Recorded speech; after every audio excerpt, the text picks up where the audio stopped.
Hi అండి, welcome to Sanvitha garden. ఇదిగోనండి, ఈరోజు నేను ఒక మంచి వీడియోతో మీ ముందుకు వచ్చేసాను. ఇదిగో చూసారా, ఈ తొట్లు జ్ఞాపకం ఉన్నాయా మీకు?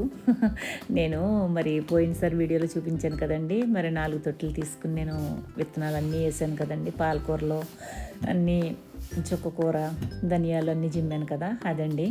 చూసారు కదా, 1 మంత్ ఇంకా పూర్తి అవ్వలేదు, అప్పుడే మరి ఎంత చక్కగా ఎంత ఒత్తుగా పాలకూర ఈరోజు మరి నేను కోసుకుంటున్నాను. చూడండి ఎంత బాగా వచ్చిందో అని, చాలా బాగా వచ్చిందండి. మరి విత్తనాలు విత్తటం మట్టే కాదు, మరి హార్వెస్ట్లు కూడా నేను మీకు చూపిస్తున్నాను. ఇదిగో చూసారు కదా, కొంచెం విత్తనాలు అంటే నేను ఎక్కువ వేసేసాను అనమాట. అయితే అవి బాగా ఎక్కువగా ఒత్తుగా వచ్చేసినాయి అండి. కొంచెం తక్కువ జిమ్మవలసింది, నేను ఎక్కువగా జిమ్మేసాను ఆ రోజుని. అందుకని ఇరుకైపోయిందండి. ఇరుకైపోయి లోపల ఆకంతా కొంచెం డ్యామేజ్ అయ్యే మొదలుపెట్టిందన్నమాట. అందుకని నేను కోసేసుకుందామని ఈరోజు నేను కోసేస్తున్నానండి. ఆకు చాలా ఎక్కువ వచ్చేసింది అనమాట, దగ్గర అయిపోయిందండి. ఎదుగుతుంది, ఇంకా ఉండి కొలితే ఎదుగుతుంది, కానీ ఆకు డ్యామేజ్ అవుతుంది మధ్య మధ్యలోని. అందుకని ఒకసారి మొత్తం అంతా హార్వెస్ట్ చేసేస్తే కొంచెం మళ్ళీ సెకండ్ టైము బాగా ఎదుగుతుంది అన్నట్టుగా నేను హార్వెస్ట్ చేసేస్తున్నాను అనమాట. చూసారు కదా, ఎంత నవనవలాడితే ఎంత బాగుందో. మరి ఏ మందులు కొట్టకుండా చక్కగా మన చేతులతో మన గార్డెన్లో మనం విత్తనాలు జిమ్ముకుని మనమే మరి కోసుకుంటున్నామంటే ఎంత హెల్దీ అండ్ ఫుడ్ కదండి ఇది. నిజంగానే బయట అయితే మరి చాలా మందులు కొట్టేస్తున్నారు కదా, ఆకుకూరలు అసలు ఏ రకంగా ద్రావకాల్లో ముంచేస్తున్నారో మనం చూస్తున్నాము. ఇవి పెద్ద ఖర్చు కూడా అవదండి, ఇలాంటి 50 రూపాయలండి తొట్లు. మరి నేను 4 తొట్లు కొనుక్కుని 4 రకాలు పెట్టాను అనమాట అందులోని. మరి మీరు కూడా అలా చేయమని నేను ప్రతిసారి వీడియోలో చెప్తున్నాను అనమాట. మరి మీరు కూడా ట్రై చేయండి. మరి చక్కగా కొన్ని విత్తనాలు కొనుక్కుని వేసుకుంటే చాలండి.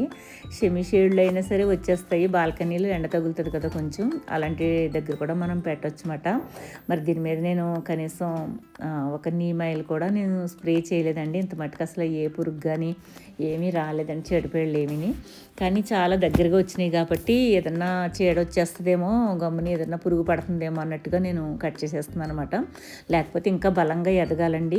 మీరు జిమ్మినప్పుడు మాత్రం ఇంతలా జిమ్మొద్దు, నేను కొంచెం ఎక్కువ జిమ్మేసాను అనమాట. మీరు తక్కువ జిమ్మండి, కుదుళ్ళు బలంగా వస్తాయి, ఆకు పెద్దగా వస్తుంది అనమాట. ఎక్కువ జిమ్మితే ఇలా చిన్న ఆకు వస్తుందండి. మనం పోయిన వీడియోలో చూసాం కదా, చాలా బలంగా పెద్ద పెద్ద ఆకులతోటి మనం కోసాము.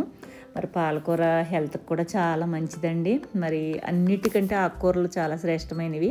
ఇదిగో చూసారు కదా, నేను కట్ చేసేసానండి. మరి ఇందులోని కొంచెం వర్మి కంపోస్ట్ ఏదన్నా వేసేస్తే కనుక మళ్ళీ సెకండ్ హార్వెస్ట్ చాలా బాగుంటుంది. ఇదిగో చూసారా, నవనవలాడితే చాలా బాగుందండి.